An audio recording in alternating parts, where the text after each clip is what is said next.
When summer rolls around, when summer rolls around, it gets me, you know, feel bad for them. And then they can go out, how many jobs here is in the town? That's for you to know, for you here. So that's not here, just we tell me, we forgot.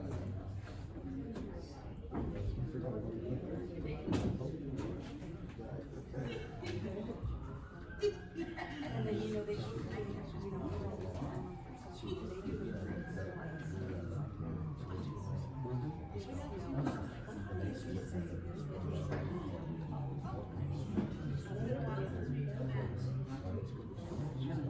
how much you have to pay for it? Is that all it takes? That's all it takes? Well, I wish you bring my car. I bring up my cookie jar out. There's the cookie jar right there.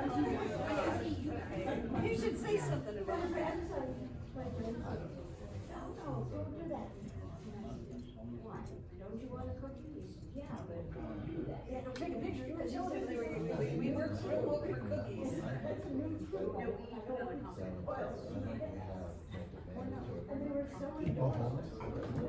The following is a recording of the city council meeting on Tuesday, January 21, 2025 at 6 p.m.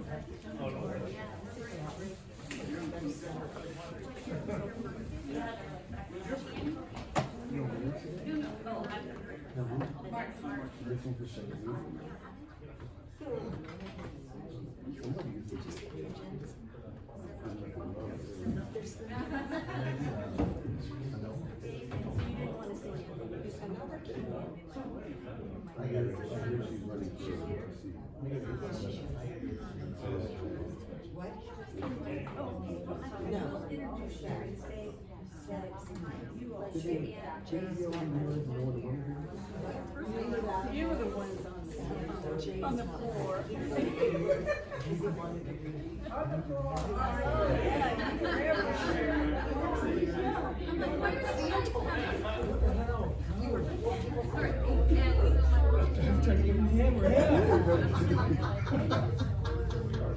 I got enough on my plate, I don't need any more.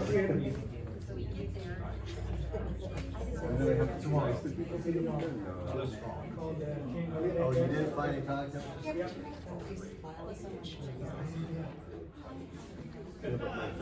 I was here this morning at your house in my pajamas.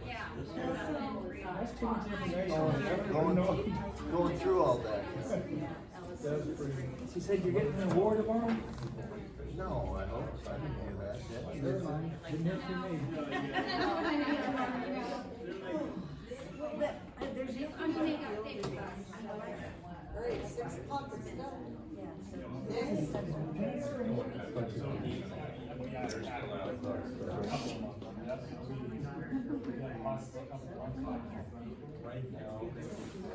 Come back to the cash.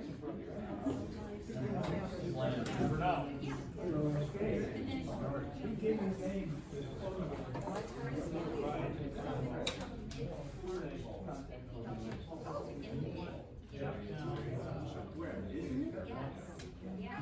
And it doesn't matter what day I'm on.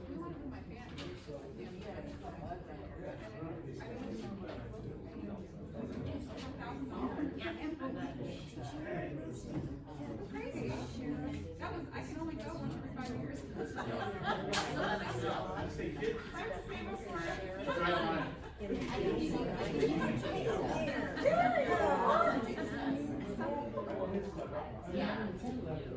You did it, Bill. Did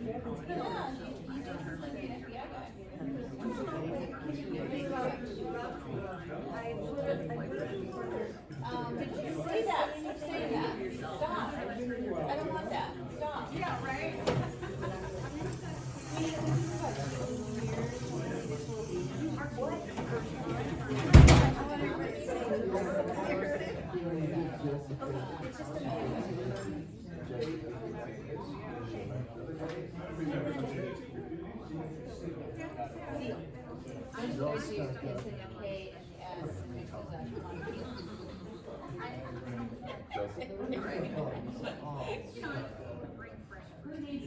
So that's not bad.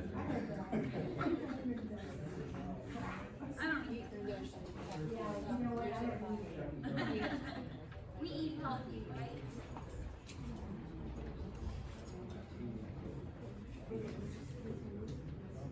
Especially the fake crowd. If you're gonna do crowd, do no crowd, no fake crowd.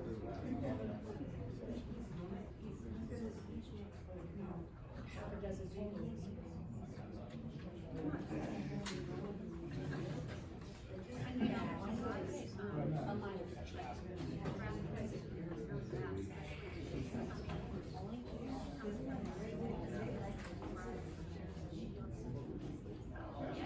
Who's your neighbor?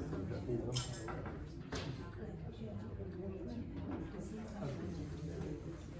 Credit to Shannon, updates over it.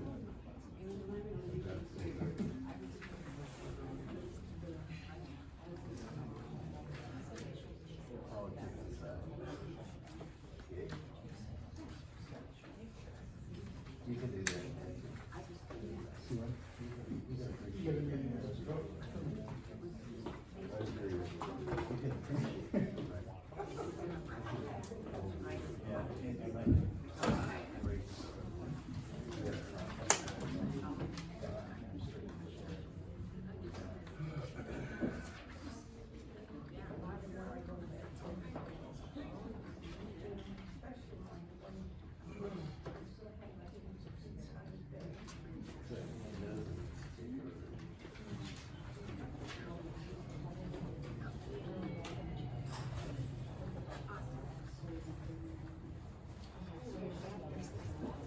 All right, Jenny.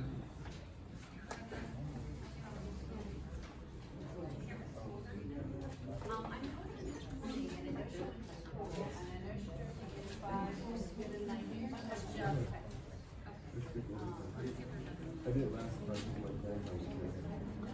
I did feel like driving in here and eating that.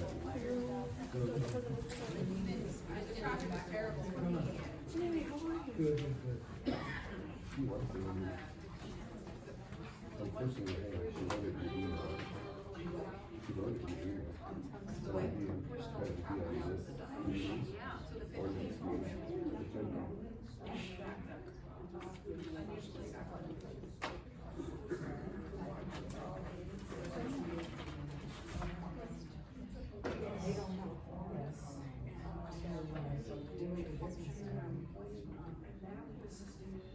That's right, huh?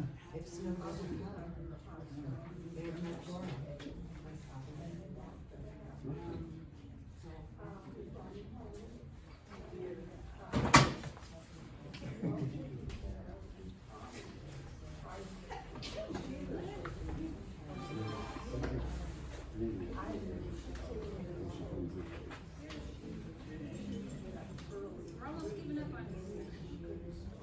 There you go. Yeah, that's right. I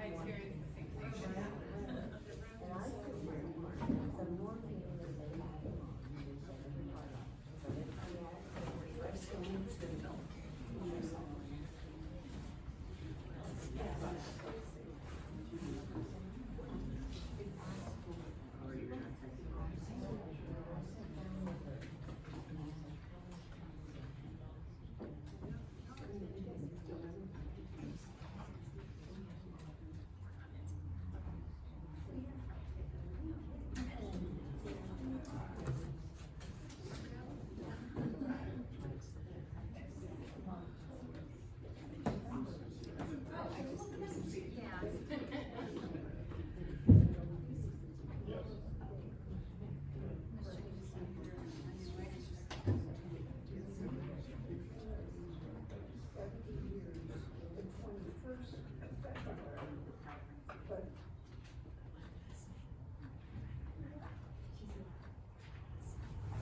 I welcome everybody to Lemon Grove City Council. I apologize, the traffic has been insane. I don't know if you know, but over in behind the Fashion Valley Mall on Friars Road, they had a fire today.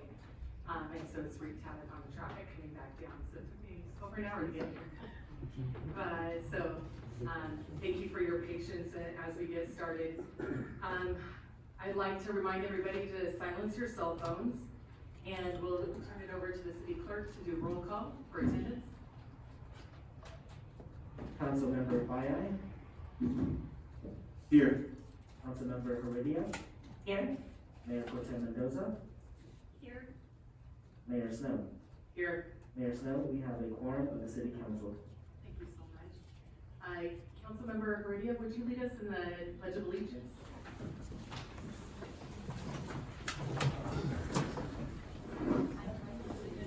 To the flag of the United States of America and to the republic for which it stands, one nation, under God, indivisible, with liberty and justice for all.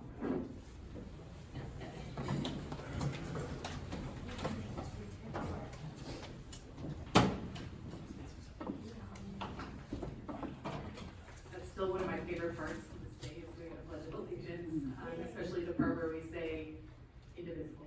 So I'd like to turn it over to the city clerk. Are there any changes to the agenda? Mayor Snow, we have no changes to tonight's agenda.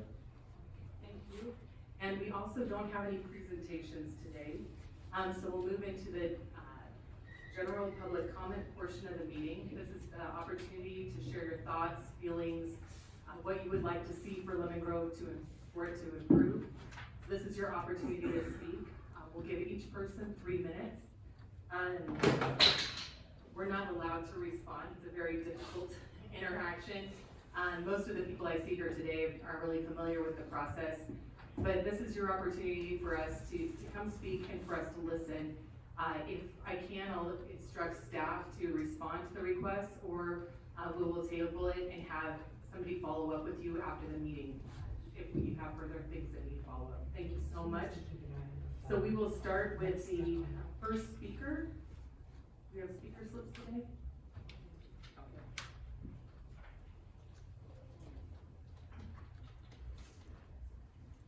First speaker, we have John Elwood.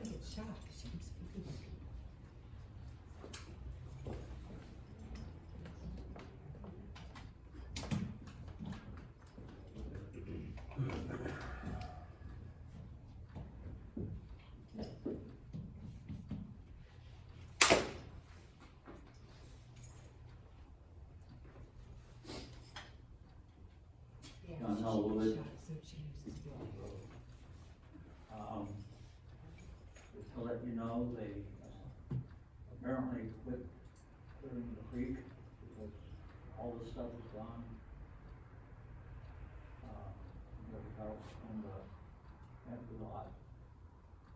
And, they pulled out about 30 tires. And, it was clear, completely clear. The creek was cleared, and then next thing you know, somebody decided to throw something in the creek. I put up with it for a while, so I understand. And, down at the Mesa Glass facility, forming facility,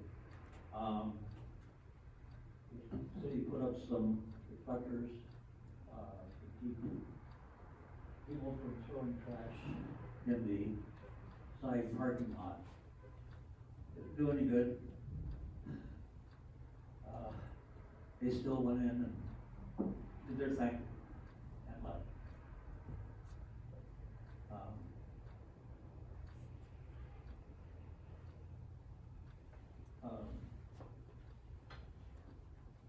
I asked,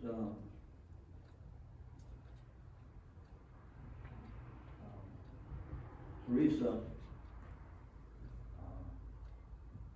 how many donations she got after the last meeting.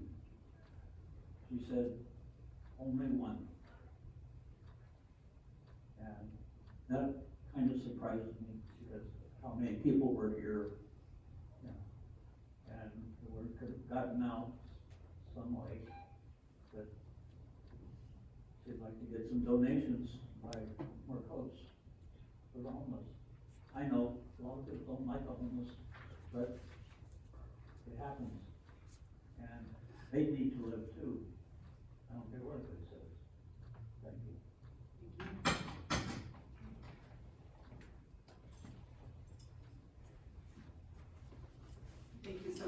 thank you for bringing that to our attention. Next, we have Ken King.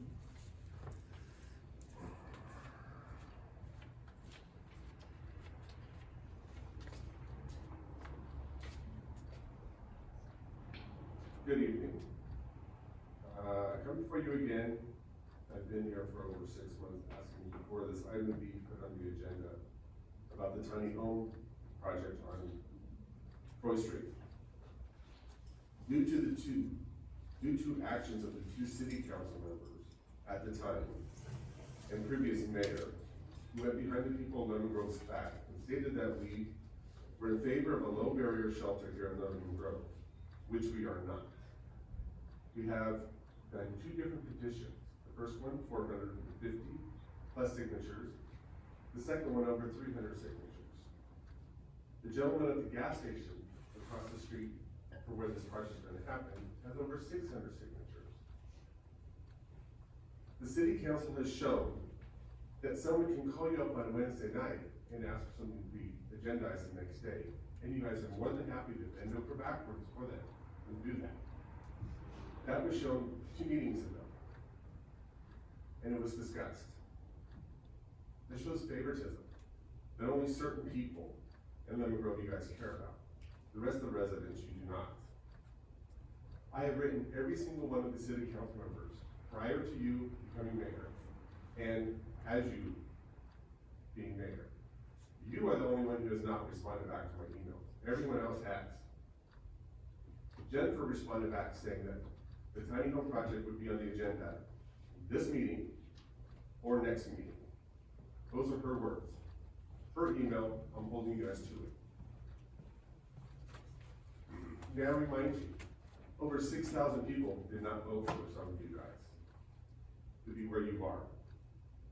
And it's very easy to flip your seat.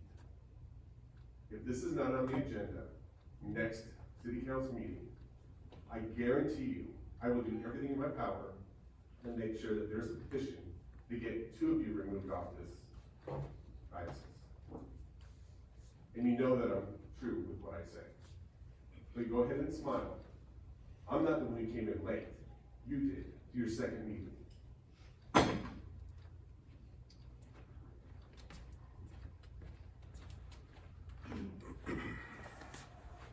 Staff, do you wanna, I'll turn this over to the city manager to respond to that. Thank you, Madam Mayor and City Council members. As I previously said, I'm still working on the county to pin down a date. It will not be associated with the City Council meeting, it'll be a special study session. But as soon as I know that date is set, we will have the meeting. We are dependent on the county of San Diego because they're the ones putting forth the project, they're the ones that have the information, I do not. No, we So did it'll as- be a special study session that will be open to the public for everybody to hear the presentation. No. I just don't have the date yet. Lydia, that is incorrect.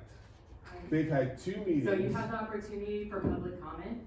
Well, I'm And so responding to thank you for Lydia. thank you for sharing your public comment, but now we need to move to the next person. We have Laura Huck, who will be the next presenter. Thank you.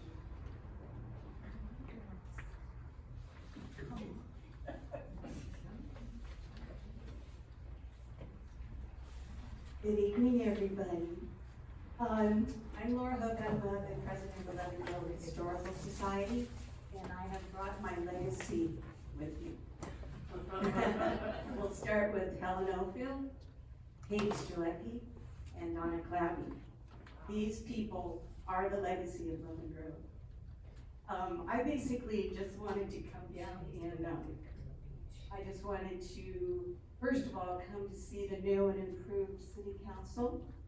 I want to thank you for your service and welcome to the new members.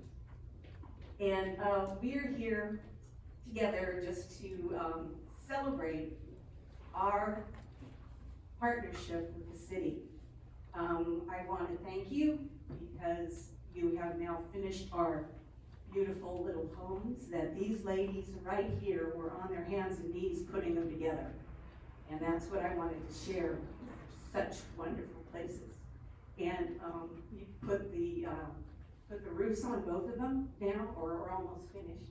And we have a lot of other things that we wanna do, and it was all set on taking care of the roof so that we can go ahead and fix them up a little bit better. But I just wanted to thank the city and especially the Public Works, and Izzy's not here, I came specifically for him because he is just on the spot anytime we ask. And I think it's just important to come and let you know that we really appreciate what you've done. Okay? Thank you very much.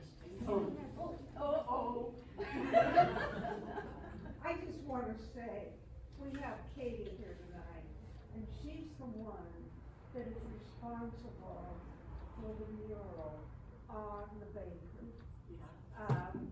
She did all the portraits, and she's got my Tom right up there laughing, big as life, and very, very similar to what he is. So I wanna thank Katie for being here, I wanna thank Laura for carrying on, and Helen really is the mayor of Lemon Grove.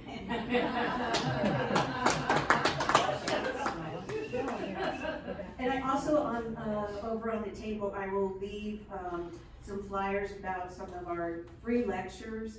We're gonna have a real good one, on February 6th. It's Rusty Burkett, who's a retired sheriff. I don't know if anybody here remembers him, but he's a real character.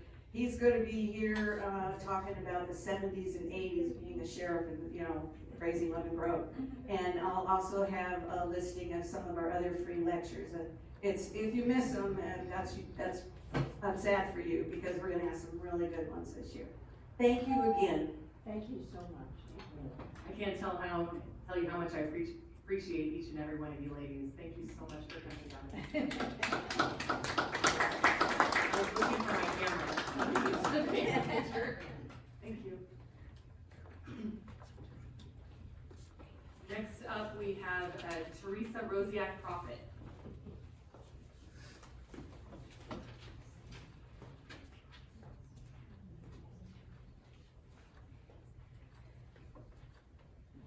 Good evening, Madam Mayor and City Council officials. I wasn't prepared to speak this evening, so this is off the cuff. I feel that Ken King should have been given a little bit more time, but I understand 3 minutes is all he gets. It was told to the residents that this would be agendized at a city council meeting for the tiny homes. It was not that we were going to have another presentation by the county or Monica Montgomery Stepp's office. The residents want each one of you to hear their concerns. I have asked you to agendize the tiny homes, not with a county presentation. We've heard the county presentation. Others have, seen it in paper form.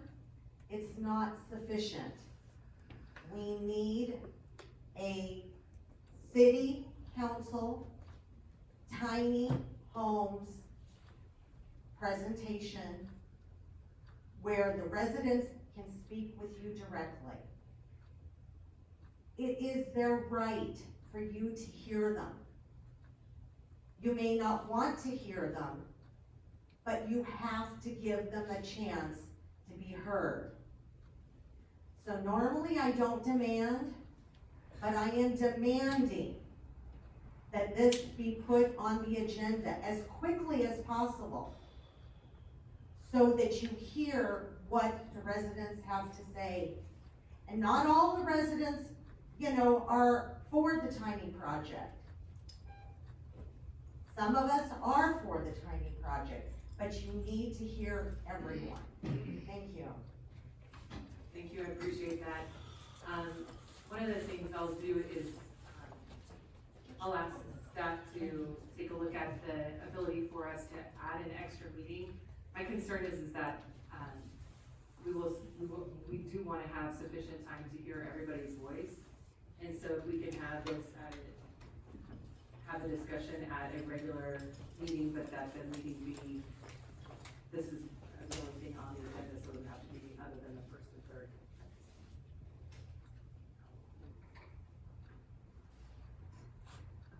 Absolutely, we can take a look at that, and that essentially is what a study session is, it's a special meeting in which we focus on a single item to allow public comment and a presentation. So, we'll continue to move forward with that, Madam Mayor. And I do want to, clarify one thing, I will pass on your thanks to Mr. Murguia.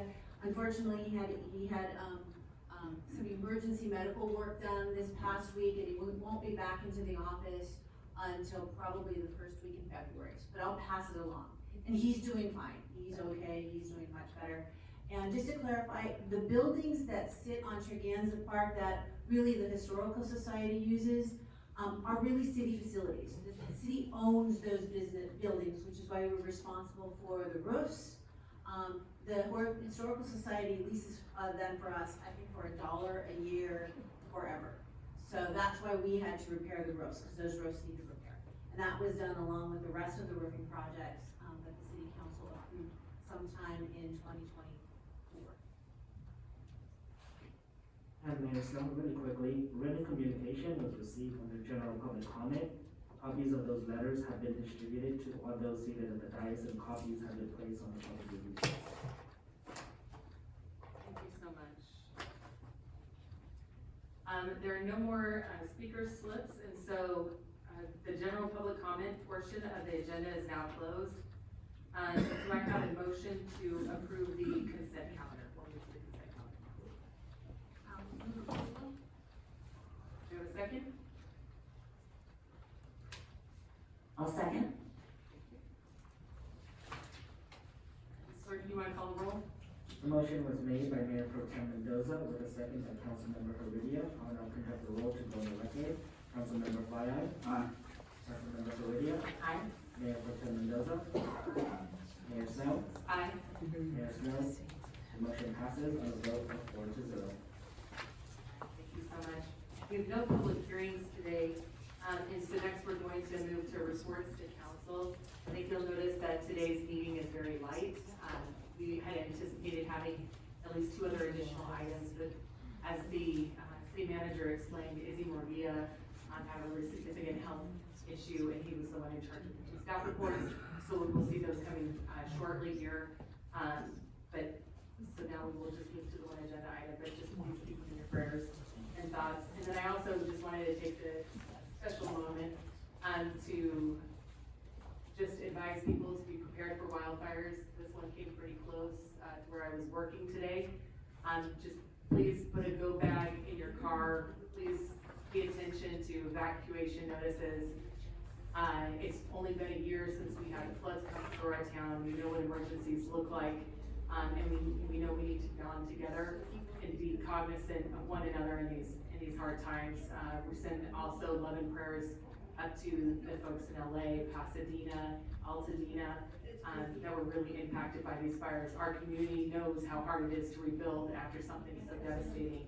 And so they need all the help we can get. And then I just want to give a special shout out to the first responders, our fire department, our sheriffs. We are sending personnel up there to go help. And it's a lot watching these fires go. And once you're in the leadership role watching these fires, you just pray it doesn't come to your town.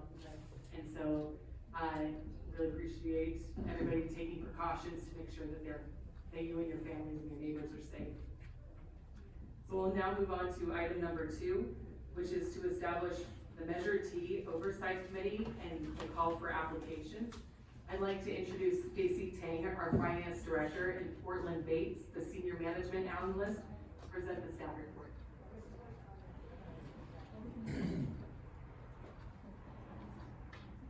Hold on, Stacy. Can you hear me? Okay. Good evening, Mayor, council member, staff, and everyone else in attendance. As the mayor said, Portland Bates and I will be giving the presentation tonight on this item. I will go first and provide some background information, and then Portland Bates will take over the presentation. So first, some background information. Next slide, please. On November 5th, 2024, local voters approved the sales tax measure, also known as the Measure T, the Lemon Grove Sales Tax Measure, along with Ordinance 466 by 7.1, let me say that again, 71.59%. The measure will provide an estimated $6 million annually for several essential city services. Ordinance number 466 added chapter 3.18 to the Lemon Grove Municipal Code. For section 3.18.160E, prior to the operative date of July 1st, 2025, the city is to create and convene a citizens oversight committee with either 5 or 7 members. Next slide, please. The purpose of the committee per section 3.18.160E is for the oversight committee to review and report on the city compliance with the terms of the ordinance and each annual Measure T spending plan presented to and approved by the city council. Next slide, please. Staff did research 3 general law cities in Southern California that recently passed sales tax measures, resulting in the formation of oversight committees similar to the proposed Measure T Oversight Committee. The 3 cities that the staff did the research on were, 1, the city of Murrieta, who incidentally, they also have a Measure T. The second city is the city of Barstow, they have a Measure Q. And the third city was the city of Laverne. They have a Measure LV. I'm gonna turn over to Portland Bate to do the rest of the presentation on the research of the 3 cities, the application process, and the interview process. Thank you, Stacy. Staff took a closer look, I'm sorry, next slide, please. Staff took a closer look at each one of these cities to determine the number of committee members, demographics of the committee members, how members are appointed, member terms, and the frequency of the oversight committee meetings to help inform the growth process. Next slide, please. The city of Barstow, which passed Measure Q, has their Measure Q Oversight Committee consists of 5 members. 4 members are selected by the city council per council district, with 1 representative from each district. There's 1 at-large committee member who's selected by the mayor, and members serve staggered 4-year terms. The committee convenes on a quarterly basis. Next slide, please. The city of Laverne that passed Measure LV, their oversight committee consists of 5 members as well. The members are appointed by city council. The members serve 2-year terms of 2 years or 3 terms of 4 years each. Committee meets on the first Tuesday of months where council reviews how to utilize Measure LV funds. Meetings are normally scheduled in February, May, and November. Next slide, please. The city of Murrieta, which passed Measure T also, consists of 3 members. Committee members are appointed by city council, 1 resident with a financial background, 1 resident, and 1 resident business owner with a financial background. The committee meets on a biannual basis, and committee members serve staggered 4-year terms. Next slide, please. Staff's recommendation for the Lemon Grove Measure T Committee, based on our research, the Measure T Committee would be composed of 5 members, 1 local business owner, 1 resident, and 3 residents with backgrounds or experience in accounting, budgeting, or other areas of fiscal responsibility. Members will serve staggered terms of 4 years. 2 of the 5 will have an initial term of 2 years to allow for staggering of the 4-year terms. The committee will meet quarterly or 4 times a year, with meetings scheduled based on the city's budget and the finance department's presentation to city council. Next slide, please. The application process. Staff recommends that the city council call for applications for members. Staff also recommends following the schedule below for committee recruitment. On January 27th, 2025, applications will be made available. February 20th, 2025 will be the application deadline. March 4th, 2025 will be the city council appointment. Staff recommends holding a special meeting to conduct interviews of potential members on February 25th, 2025. Next slide, please. The interview process will be conducted in an open session at the city council chambers, and interviews will be scheduled to last approximately 15 minutes in length for each of the candidates. Each candidate will have 3 minutes to share their prepared statement with city council, and each member of city council will have 2 minutes to ask 1 question to each candidate.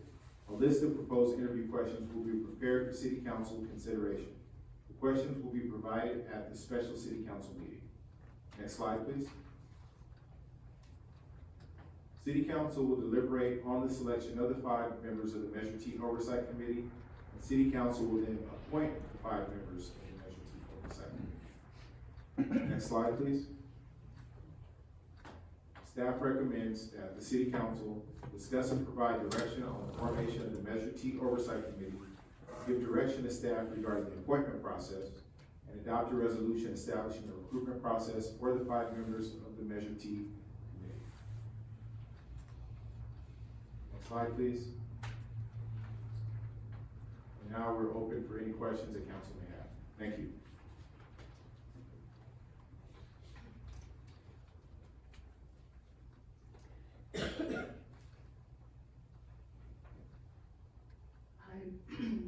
Councilmember Heredia, do you have any questions at this time? Yes, I have a couple. Sorry, just a second. I skipped over one. Oh. All right, we have, 1 public comment on this item. I will start with Manola Clark Manson.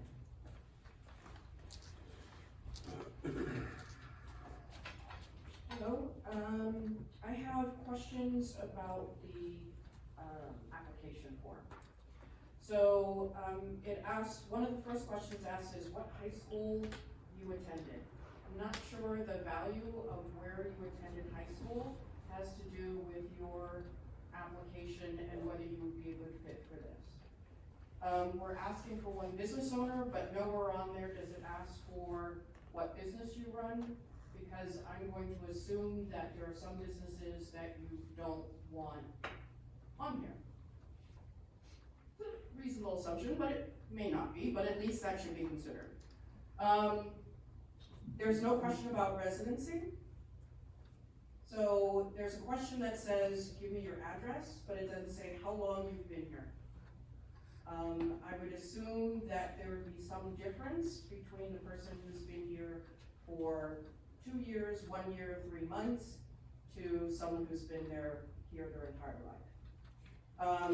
The question about budgeting and finance, I'm concerned that if we have this stacked with people who are in finance, and if you categorize finance experience narrowly, then we've eliminated a number of people who should be on the committee. Just general people in the community who may not have a finance degree, but have experience with finance, understand how to run, how to manage a budget, but aren't degreed. I can imagine a person who is responsible for the home. I bet they have a really good experience with finance. So, I'd like those things considered as you're looking at the application for this position. Thank you. Do we have any other speaker slips? All right, so now we'll move into, city council, member questions on the issue. So, come back to you, Councilmember Heredia. Okay, great. Thank you, Manola. That actually was some of my questioning as well. I didn't really like, I wanna make sure I understand before I say, you know, how we should go, what direction I would like to go, but I feel like if we sort of are just telling people what we're looking for, we're gonna miss out on a lot of really exceptional people that really care about the finances, the budget. Being on the CAC before, I can tell you that they're gonna walk you through the whole process, so you don't need that background, to be honest with you. But you need to have a passion for what we're doing here and making sure that you're holding us accountable and that these funds are being used on the things that are important that we've approved it for. So I wanted to just sort of recommend that we take out all of that, where it says one business owner, one resident. I want them to come and present their backgrounds and us vote on them based off of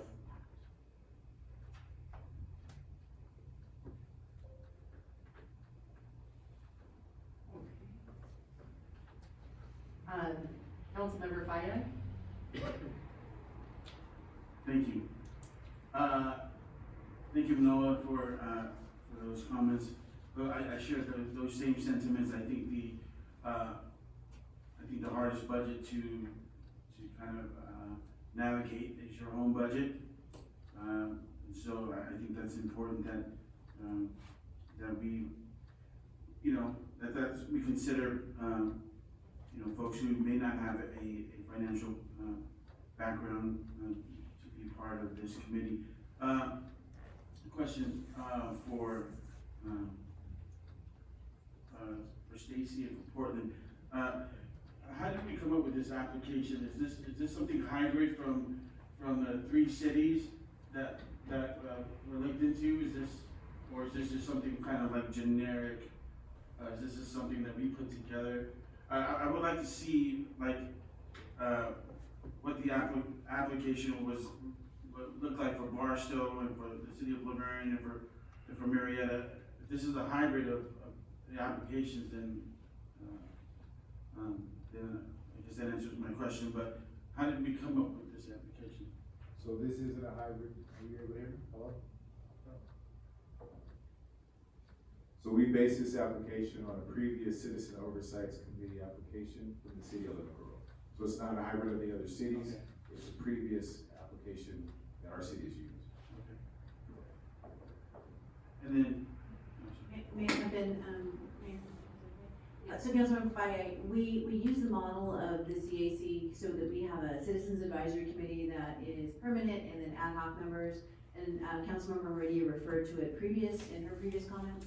So we used the same, the staff used the same application, but we are here in which you can give us your feedback to say, no, we don't want that. We don't need high school on the application. We'd rather have this question and this question to make it more specific to Measure T.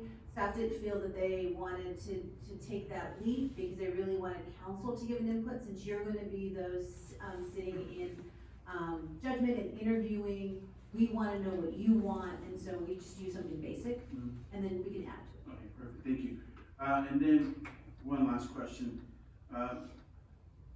The cities of Barstow and Laverne and Marietta, is there a reason why we picked those cities, or were there any other cities that we could have kind of gleaned information from? Those cities were chosen based on the population, the general law cities, and their Southern California cities as well. And Councilmember Fayed, we wanted to stay out of San Diego, so we looked at what other models were out there, because the other cities that have current sales tax have had long established oversight committees, and we wanted something that was a little bit broader on what we looked at. Because we always replicate what's here in San Diego, we need to have a broader view of how we govern. Thank you. No further questions. Okay, thank you. Councilmember Mendoza, or Mayor Pro Tem Mendoza.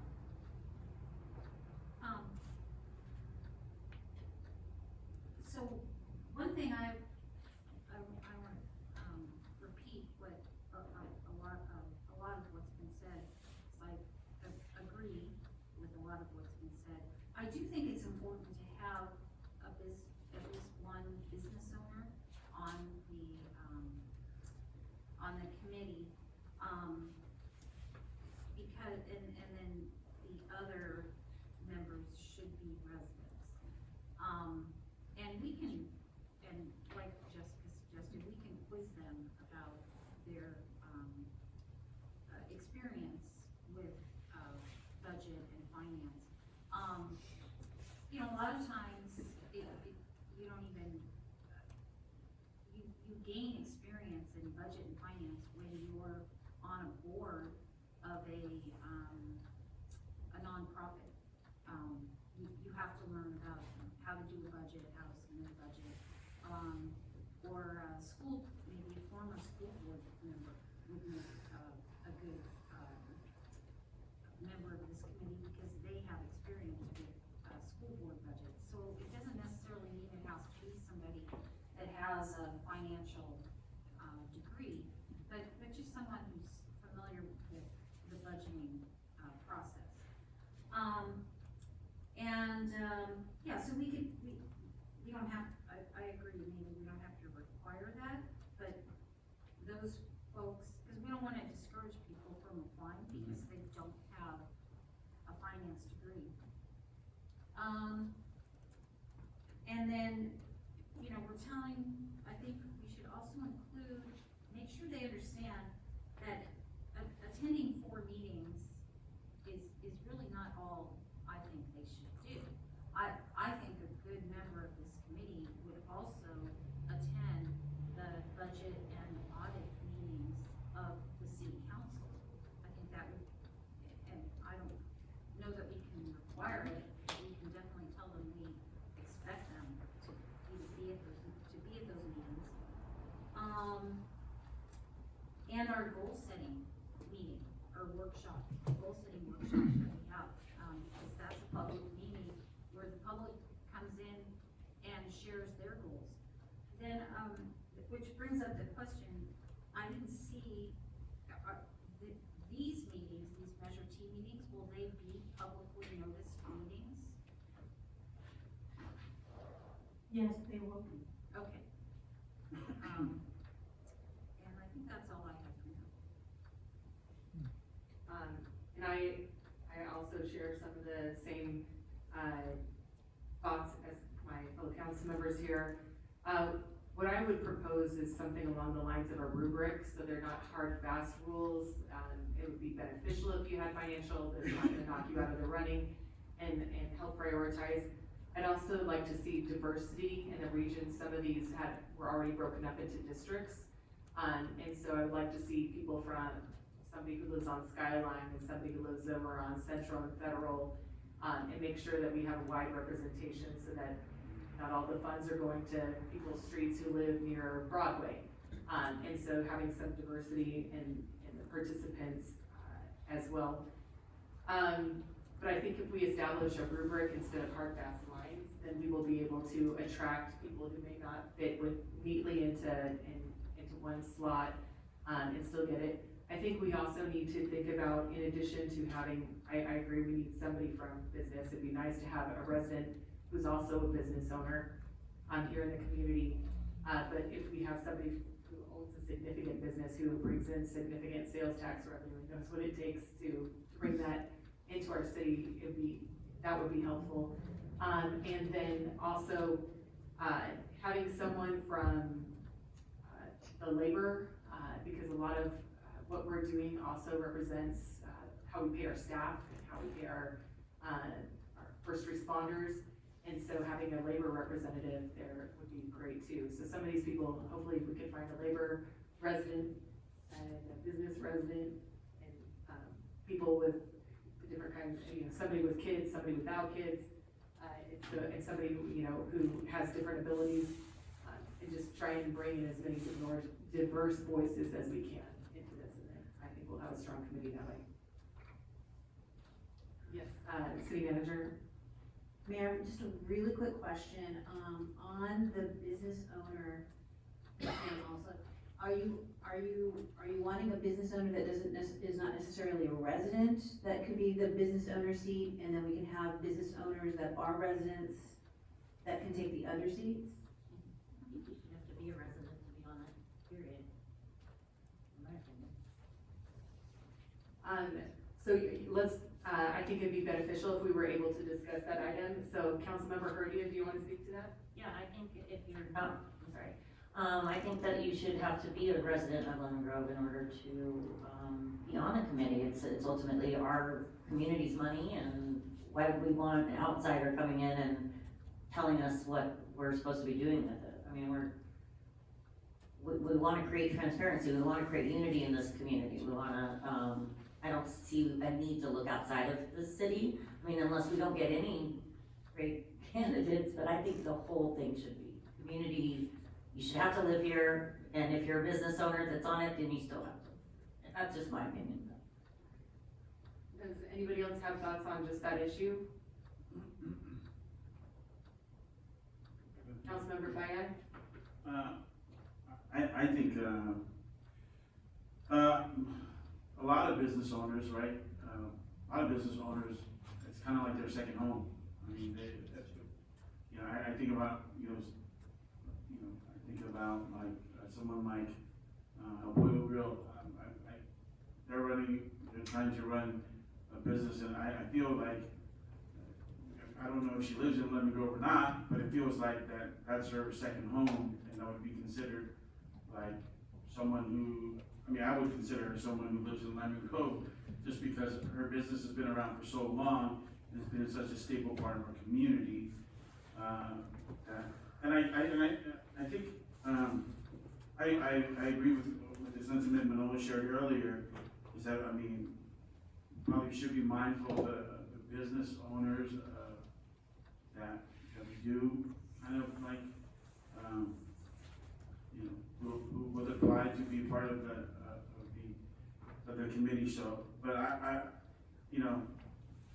think Jessica's right in a sense, but I also think that a lot of business owners, their businesses are their homes. I mean, that's how much they care about their business, that they spend a lot of time here in Lemon Grove. So, yes, I get it, but I also want to be considerate of those who do spend a lot of time in Lemon Grove, and I mean, I think they have a lot of skin in the game, and as far as, because, anybody can take their business anywhere, but they chose to have it here in Lemon Grove, and they're passionate about, our city, so that's my thoughts. Okay. Councilmember Mendoza, did you have a comment as well?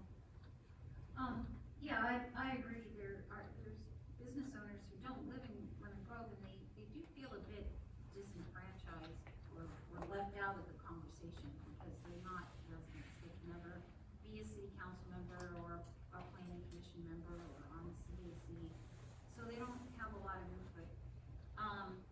But we, when we are deciding on these applications, maybe that's the point where like when we do the applications, we don't restrict it to either residents or Lemon Grove business owners. And then we can decide who we want to appoint.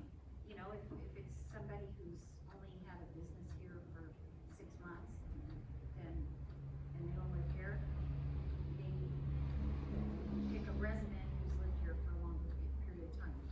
So I think we want to encourage as many people as possible to apply for this, because, they're not getting paid for this. It's, I don't expect, there's not a lot of glory in this position.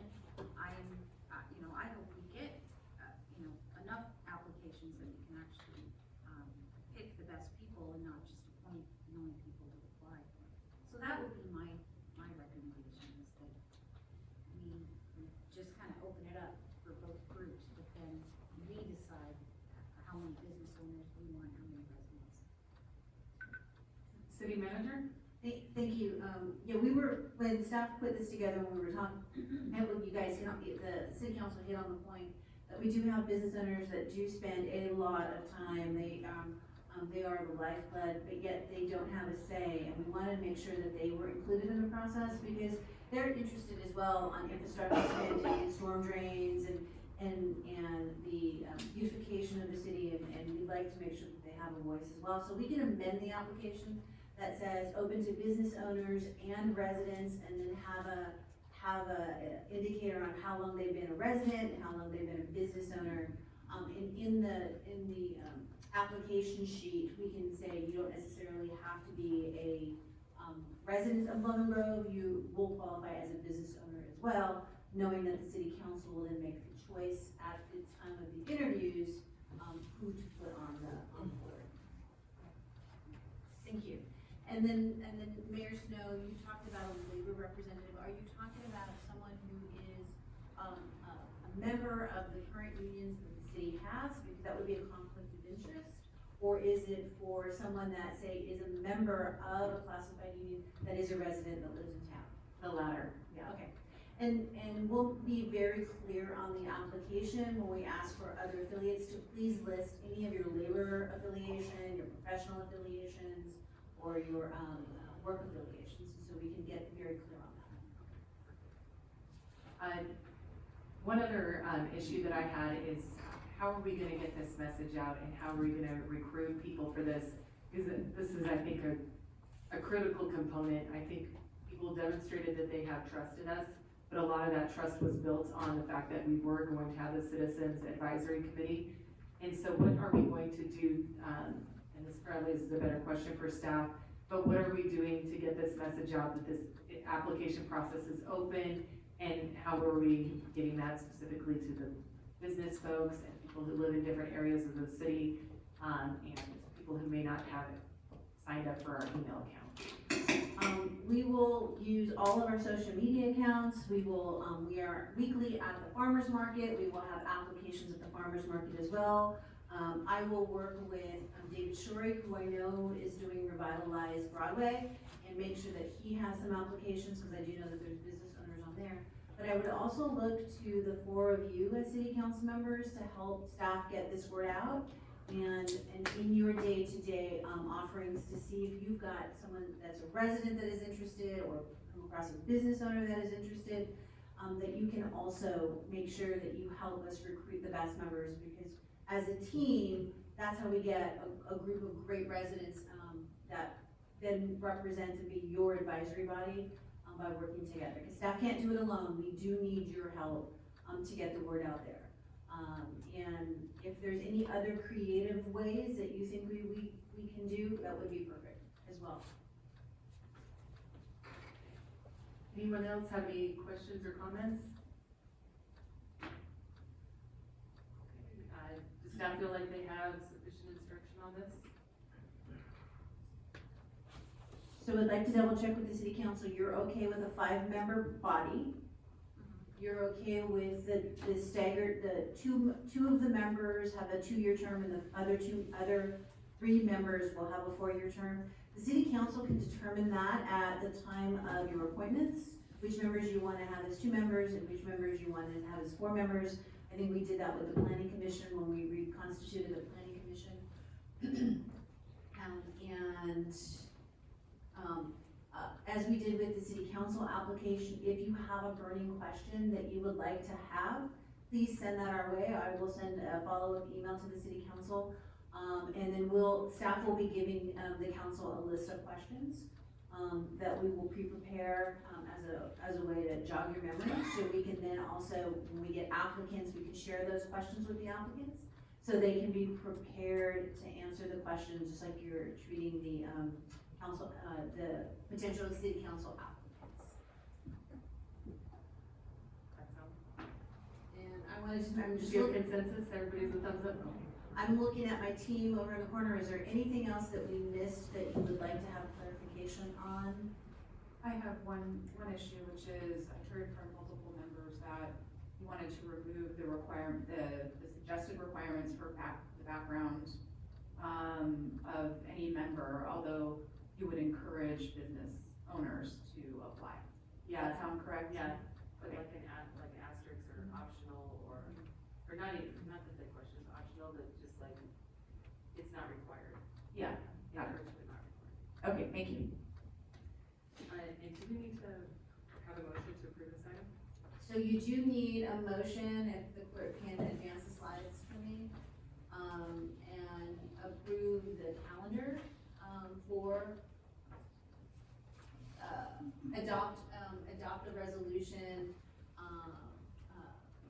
establishing a recruitment process for the 5-member city council. Because this is a citizens initiative, we have to be a little bit more formal than we do when it's not a citizens initiative. So staff feels that we should have an enacting resolution, so we can move forward with this process. Perfect.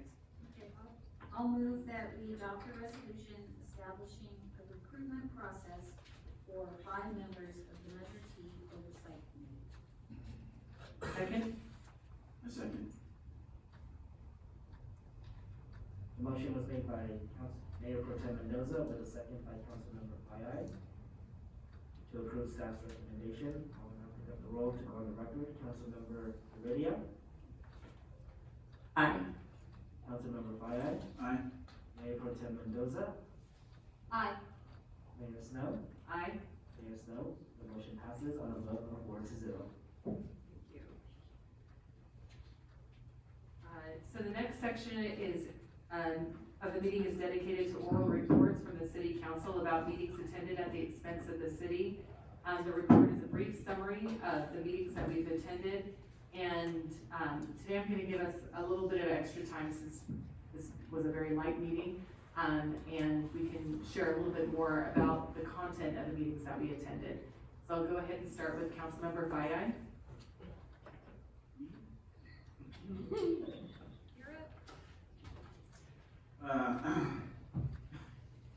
This is awesome. We all attended, the League of California Cities meeting. It was really fun. I did a lot of smack talking at that meeting, saying that our city was the best city in the county, so if, you know, somebody, you know, throws an egg at you, it's my fault, so. And then, so yeah, that was really cool to kind of meet some other, city council members and mayors, of other cities throughout the county, so that was really, really cool. And then, this past Saturday, I was able to help out with our food distribution here, right across the parking lot. You know, just a personal kind of, story. That's pretty dear to my heart because I've been involved in a lot of, food distributions, and unashamedly, I've been one to be a recipient too. I mean, you know, the times get tough for everyone, and so it's kind of cool to see that our city dive into something like that. I'm really passionate about that. My wife and I, we do occasionally help out Santee Food Bank also. And so it's a powerful thing to see that you can change the outlook of someone's day and week, and so I encourage you guys, to kind of jump in and get involved because every single person in those cars, all those people have stories, and sometimes they're down in their luck, and sometimes they need a little bit. They need a hand up, and it's cool as a city that we get to be that for the citizens that live here. So I was really blessed to be a part of that. And then across the street, Teresa and Dave Eckler where they had a big huge dumpster. So that was kind of cool to. I left my duties at the food distribution for a few minutes to go help empty some trash into a dumpster, but I just want to thank Teresa for leading that. I think that's just a huge just benefit for our city to be able to have somewhere to get rid of some excess trash that they may have, in their garage or in their house. So I think a lot of these are just some cool things that are being done throughout our city. And so it's kind of cool to see those things and be a part of those things moving forward. But I just encourage everybody. I mean, what's going to make our city great is everybody here. That's what. We are. I think we're a small but powerful city, and that's why I talk trash and tell everybody that we're the greatest city in the county. But that's just me. These guys don't, they were scared, they were like, they were intimidated by me. Just kidding. But yeah, that's kind of, that's to sum up, I think we have some stuff going on this weekend, if I may. Right? There's a Caltrans cleanup coming up on Saturday, and then there's some stuff happening across the way here at the rec center that just want to encourage everybody to come and be involved in, come and be a part of. Thank you. Thank you so much, Councilmember Fayai. Next up, we have Councilmember Heredia.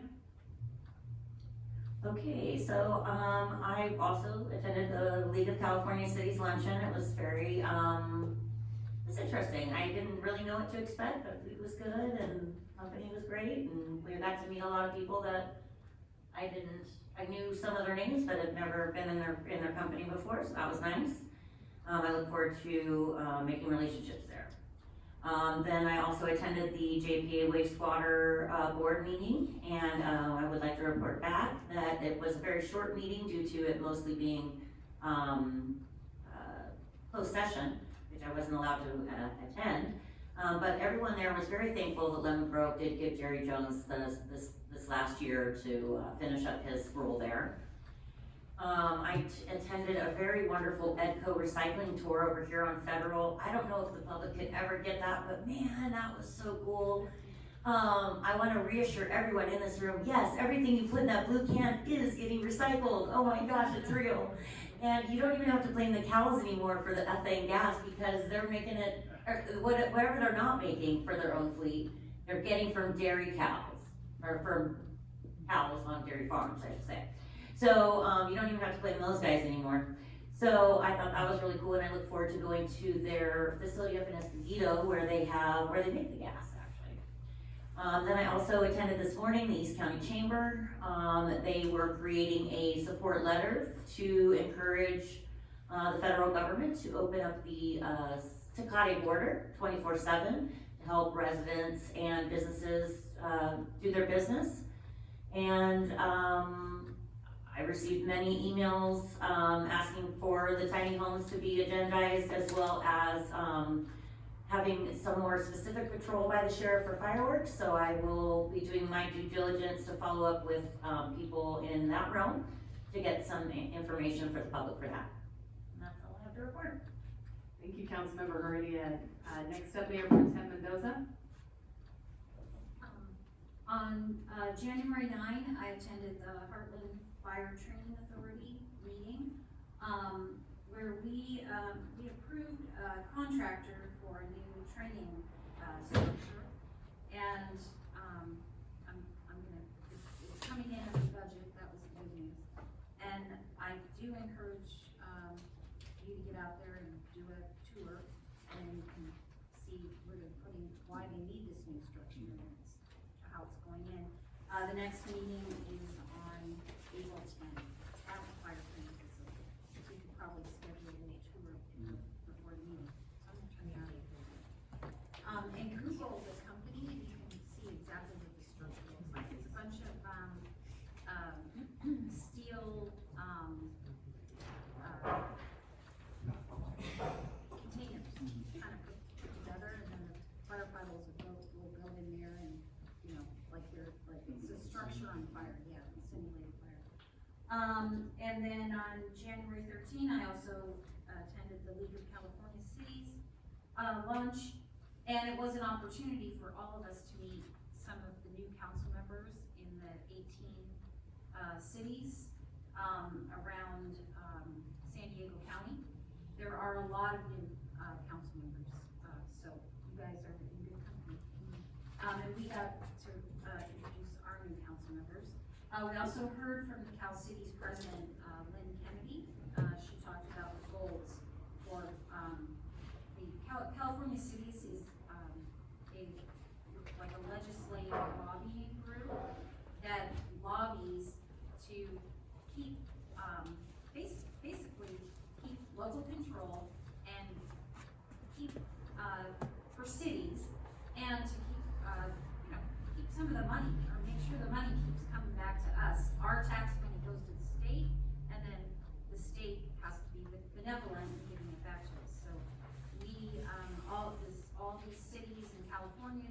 together, and we're part of Cal Cities, and that's what they do, is they lobby legislators. A lot of them used to be city council members and mayors, so we have to remind them, you know, of what our needs are. And then on, January 16, I attended the MTS meeting.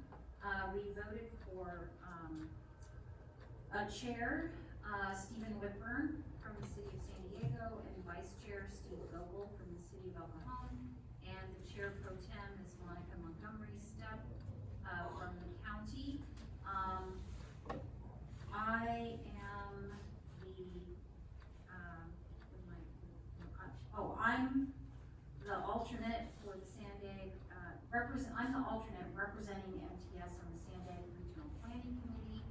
And then I also was appointed to the, Los Angeles, San Diego Rail Corridor, meetings, or committees, so I'll be attending those, meetings. We also, we had a lengthy discussion on, from Sandag on the airport transit connection. That's getting people from the airport onto transit.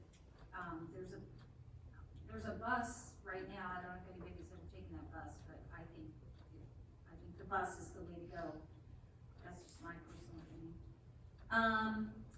There's gonna be an Orange Line improvement project, so that is definitely gonna affect Lemon Grove. The first part of that project is going to be up to the Massachusetts station, and then the second part of it will concern us, because it'll be from Massachusetts all the way up to El Cajon. And, the improvements, they're kind of like, you know, getting new tires on your car. It's not like there's anything exciting that I could see that they're doing. They're just making sure that this, I don't know, 30-year-old system keeps, running efficiently and properly. We then have a budget overview, and, without making some really drastic changes, MTS is facing, I think, $1 million, or way more than that, a huge deficit each year, starting in 2028. So they're gonna have to make some changes. Those changes could be, an increased tax on cities that are serviced by MTS. It could be, raising fares, cutting service. So there were all kinds of ideas thrown out that the MTS board is going to have to be actively looking at over the next couple of years.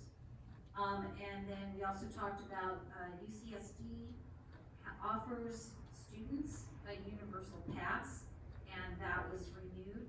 What the universal pass does for UCSD students is they all get a pass, and the cost of the pass is factored into their student body dues. So it's a good way to encourage college students to use this blue line, and that goes all the way up to their school, and it has become one of the busiest lines. I also wanted to announce that next Saturday, January 25th at 9 o'clock, the Seroptimus Club is having a walk to end human trafficking. It doesn't cost anything, everyone's invited to participate. Just come to the recreation center, and you'll see us out there, and you can just start walking along. And on February 1st, almost all of the community organizations in Lemon Grove have got together to plan a fundraiser to specifically raise funds to send to the Los Angeles fire victims. And so this will be at, I'm assuming that we already got the permit. This will be at Promenade Park, and it starts at noon. Not Promenade Park, it will be at Trihanza Park, get those mixed up. It will be in Trihanza Park, and it starts at noon till, 3, 4 o'clock. And I don't know all the plans yet, but please plan to come. We've asked the firefighters, association to come and maybe cook hamburgers. I know the Lions Club's gonna cook hot dogs, and other groups have agreed to participate. The Historical Society buildings will be open for tours, free tours for people. So it's just gonna be a big community event. Hopefully we'll get some live music out there. And then the final thing I wanted to say is,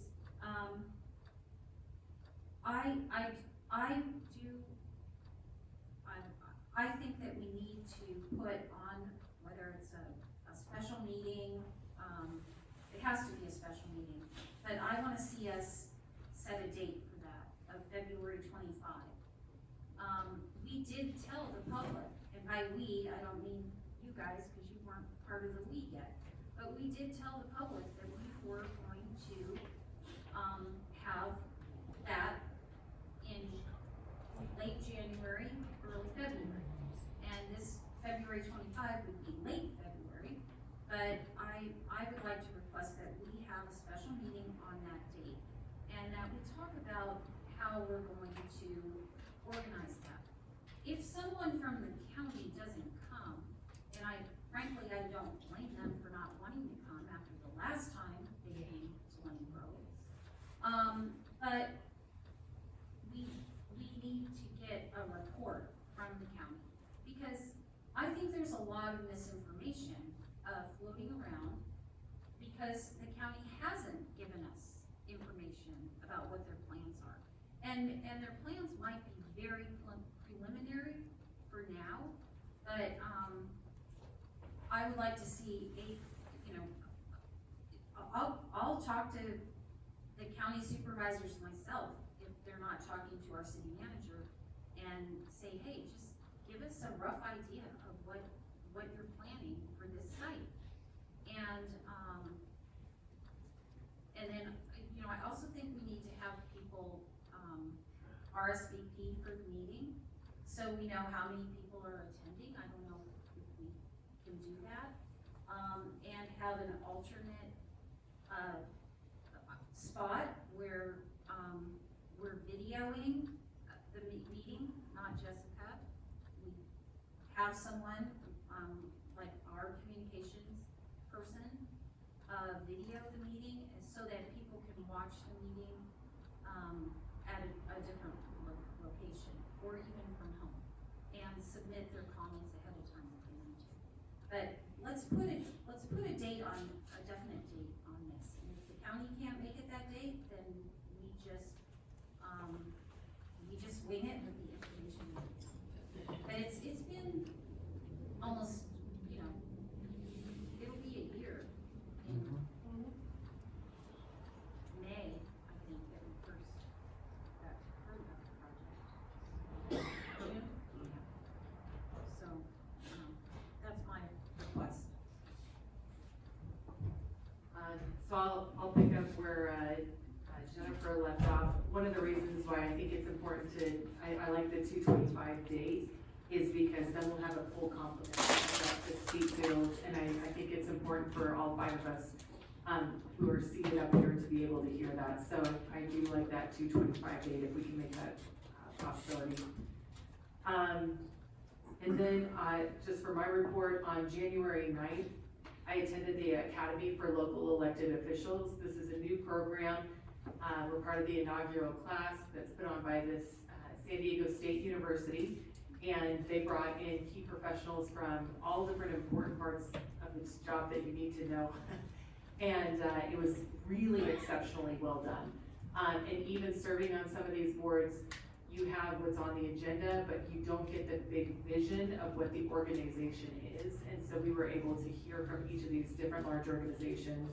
For example, one session was bringing in transportation in the county. So they had the CEO for Sandbag, the CEO for MTS, and the CEO for the North County Transit District. And they were all coming in, explaining what their organizations do, their role in the transportation landscape of San Diego County. And it was really helpful. And so, on the 9th, it was a half day, and then I also attended the second half, which was on the 16th, and we were able to hear more there. On January 10th, I attended the Sandag Board of Directors meeting. There, we learned more about the Otay Mesa new crossing that's going to be across. It doesn't have a pedestrian crossing, but it's a new border that opening from Mexico into the United States, and it's going to be mostly transportation. And in order to execute that, we had to approve federal agreements, so that's what we did that day. We also were able to elect a new chair. Lisa Hebner from Solano Beach is our new chair. Joe LaCava from the city of San Diego is first vice president, and John Mento from Santee is our second vice president. On January 11th, I attended the National Electrical Contractors Association gala where they were introducing their new head. And we were able to deliver a proclamation from the city of Lemon Grove. On January 13th, I attended the meeting of mayors city selection committee where we voted for our new representatives to the Air Pollution Control District and to LAFCO. On January 13th, I also attended the League of Cities, and in addition to the other reports, we also heard from an LA representative who gave a recounting of the efforts up in LA to try and help the citizens and what cities are doing and what they can do and have been doing in that area to try and protect their residents. On January 15th, I attended the East County Economic Development Council. There I gave a 20-minute presentation on what's going on in the city of Lemon Grove. It was really well received. We had a lot of great things to report. Also during that presentation, we learned more about the Small Business Revolving Fund. And so this is money that will be available to small businesses who don't qualify for traditional financing to be able to take advantage of this. They're optimistically hoping for March for these dollars to start rolling out, but probably by at least May at the far end out. And this will be able to help our small businesses. So when I was knocking on the doors of our businesses, they said number one was homelessness, and number two was we need help with loans. It's really difficult to get a loan in your first 2 years of operation. And in other good news, we had Daiso, who just opened up this month, and then a new novelty store that opened up along the Albertsons strip mall there. And then we also have another new business, a Mexican restaurant, La Cata, opening up this week. So some great buildings that are filling up, and I love to see those storefronts not being empty anymore. On the 16th, I also had a meeting with the California Consulting Group. It's a group that helps cities apply for grants. And so leveraging our grant capacity in-house by also looking at external resources to help make sure that we can get the grants and the money and dollars into our town. On January 17th, I attended the Sandag Transportation Committee. There we learned about the possibility of a new service on the trolley going from National City to Sorrento Valley. The price tag on that is absolutely significant and mind-boggling. We're talking about $24 billion. And so they were looking at the feasibility of it and seeing what it would take to be able to do that and what the ridership would look like as well. At that meeting, we also had representatives from the Metropolitan Transit and also from the North County Transit District. Everybody's discussing that. On January 18th, I attended the Lemon Grove food distribution, and on January 18th, I also attended the Lemon Grove Little League ribbon cutting. So we finally got our new fields. So back January 22nd, so almost to the day, 3 giant sinkholes opened in the back half of the Lemon Grove Little League field in a giant pit where the storm drain, which is supposed to be the lowest point in the ground, was standing 8 feet in the air, and all that dirt and swept down, and it was a mess. And so we had Congresswoman Jacobs out there, we had Supervisor Montgomery Stepp out there, we had everybody we could bring out there to come see and talk to us and see how we could help our Little Leaguers get back on the field. Lemon Grove Little League is a big deal nationally, and we've even made it to the World Series. We want to support our kids. There's 200 kids out there every weekend playing, and we want to make sure that those fields are safe for them. And that field is gorgeous. So we're really excited to be able to do the ribbon cutting on that. big shout out to the Preciado family and all the, board members for the Little League. All of them are volunteer and all of them are incredible human beings.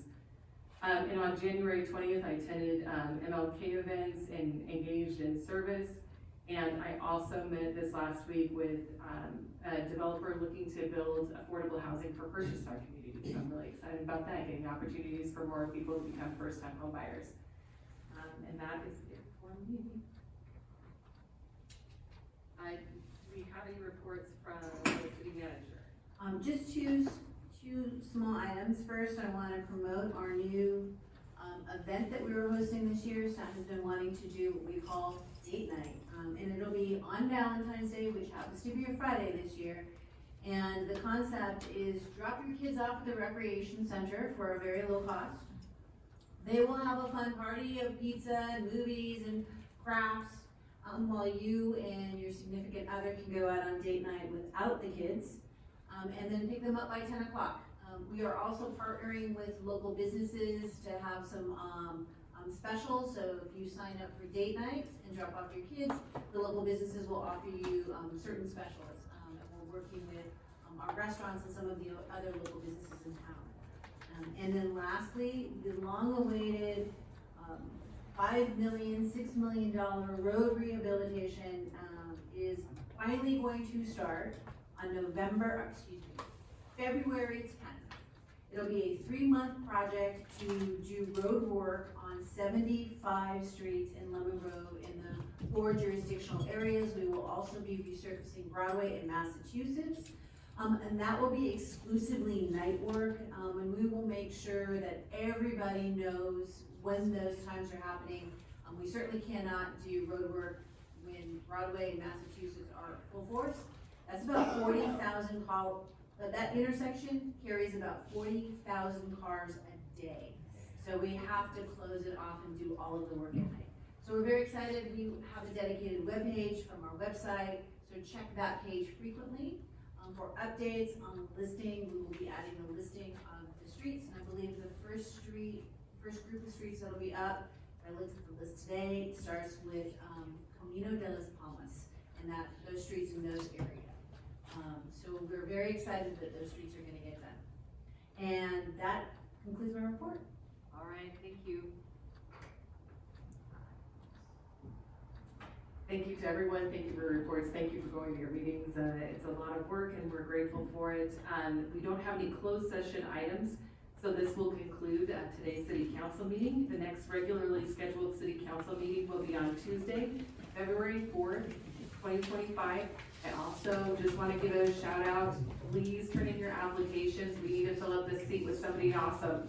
So please tell your friends, whoever you can think of and you think would do a great job in this seat, please get that message out. There's a hard deadline on January 23rd at noon, at 5 p.m. All right, 5 p.m. You have 2 days to get it in. Please get it in. Get to the next seat.